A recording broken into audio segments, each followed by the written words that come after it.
Here I am at El Morro National Monument in New Mexico. And this, you can see, is why people stopped here and eventually carved their inscriptions into the rock face. This is also why native people settled here, because there is a year-round source of water. And maybe there will be rain coming soon, like there has been off and on all day, and these waterfalls will pick back up. But in the meantime, continue on. Beautiful.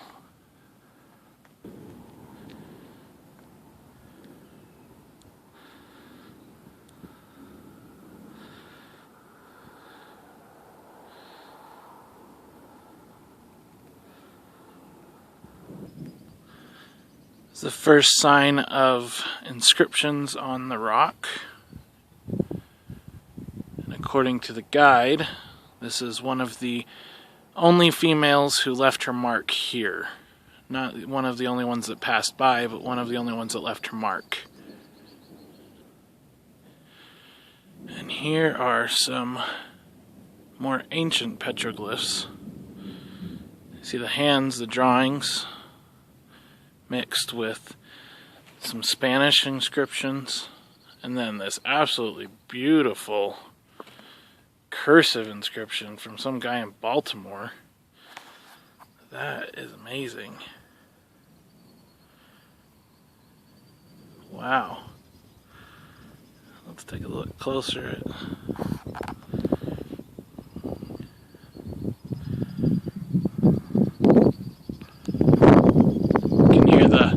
swallows. Here's some of their nests right up here, and you can see them underneath that chunk of rock right there.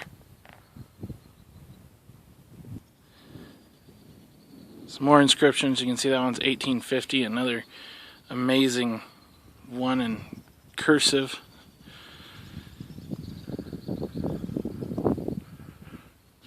Over here, 1859, Mr. Breckenridge.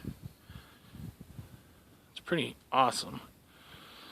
These remind me of the steel forests they have at many sites in China, where scholars, people practicing, studying to be monks, would go and carve inscriptions, sayings from Buddha, stories, history, many different things into the rock, and some of them would spend years. But now you can go all over and find these stone forests, these steel forests all over China. That's what this sort of reminds me of. Here's another inscription. This one's in Spanish, and it does more than just have a name. It actually records a little bit of history. You can see the date, 1709. It's pretty amazing. You can see there's a couple others over here too.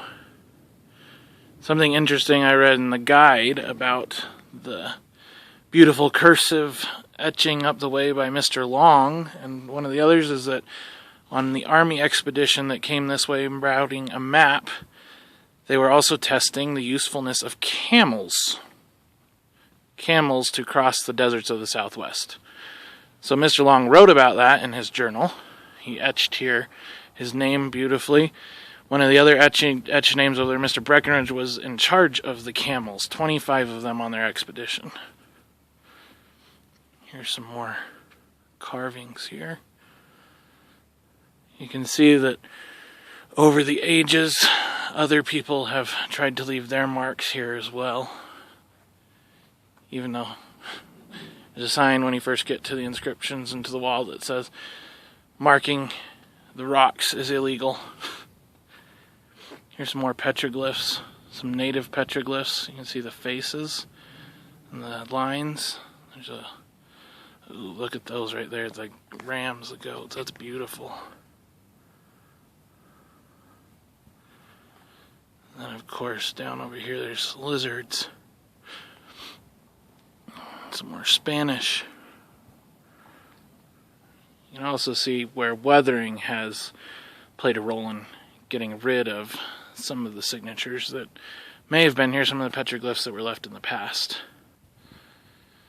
This one is particularly interesting. The first governor of New Mexico made this inscription.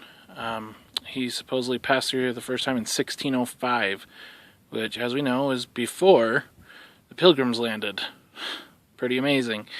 Anyway, he didn't inscribe it that time, according to the guide, but later when he made another journey through here. Here you can see example of all sorts of people marking it up. I mean, some of these definitely are more modern. And you see the black ones. The black ones were an attempt by park rangers many years ago to make the inscriptions darker and easier to read, so they put graphite in them. And it's a really poor attempt at trying to preserve them, especially since it probably damages them more. This one's interesting here. It has the church with the cross, 1866. It's just interesting to me to see these from all different eras of time, all different groups of people, all the way from the Native Americans who once lived here, the Spanish explorers and conquerors, to the U.S. Army and U.S. pioneers that made their way across, to even more modern graffiti type inscriptions. It's another interesting Spanish inscription, another territorial governor.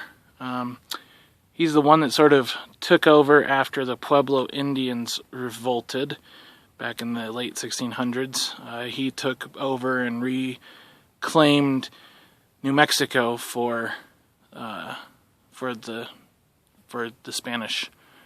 Below him, those ones are some of the first travelers who tested the road. American pioneers in the 1850s who tested the road to California.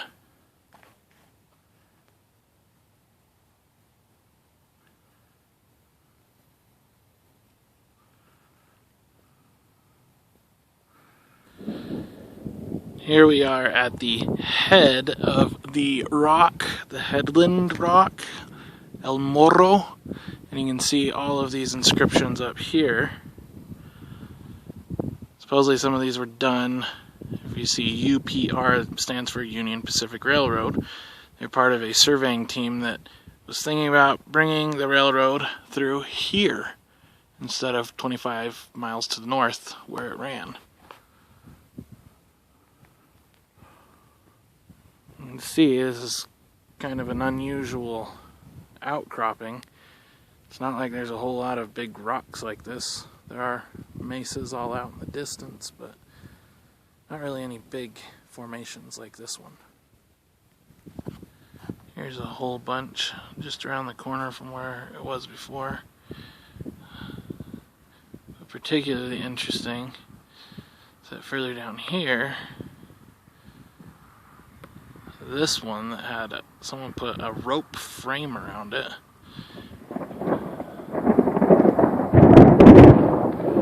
Yes.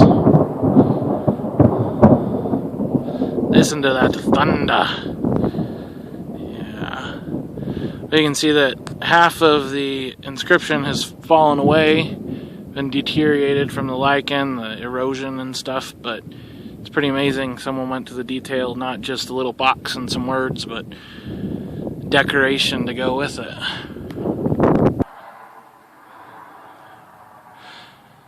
This one is a Spanish Don who is writing about his conquest to conquer the Hopi Indians.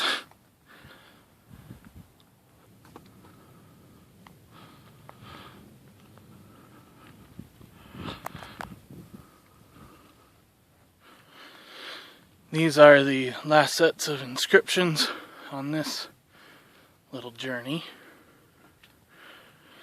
You can see it's still a mixture of Spanish, Native American, all sorts of different people carving their names, saying they were here.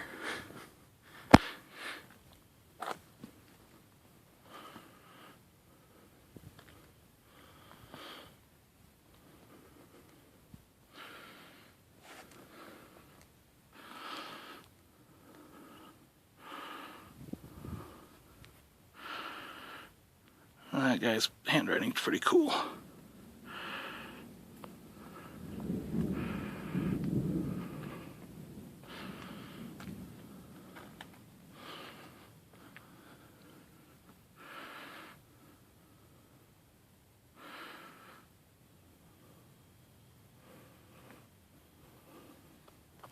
And here is one of the first English inscriptions on the rock.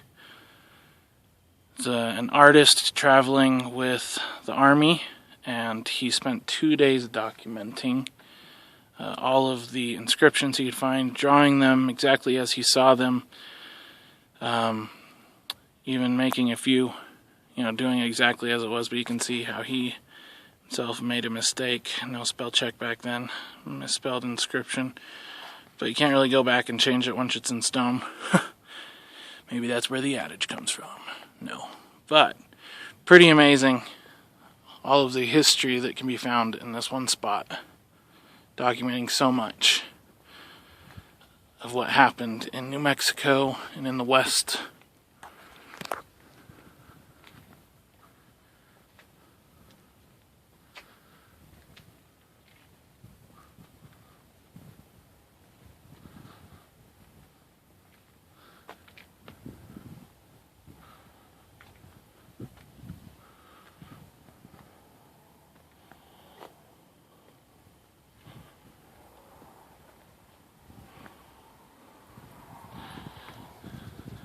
And to end, a poem in Spanish. If you understand it, awesome. That is El Morro National Monument, Inscription Trail. Fortunately, I don't have time to go on the mesa today, and with the thunderstorms, I don't think I really want to.